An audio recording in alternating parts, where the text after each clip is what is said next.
Kain tayo, ganun dikot. Salat mo lang, Pete. Kain ka lang, Pete.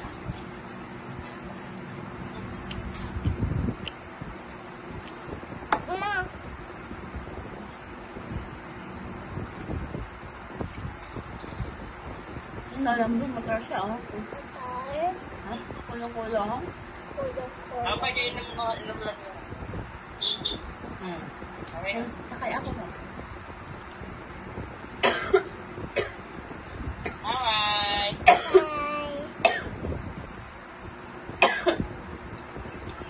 Kasi niya yung kan ng makina sa bukid. Ayun yung pato mo, pinakakain ko. Pinakakain. Wala. Wala na, pig ka mo. Wow, nga peg! Yan na lang! Ka?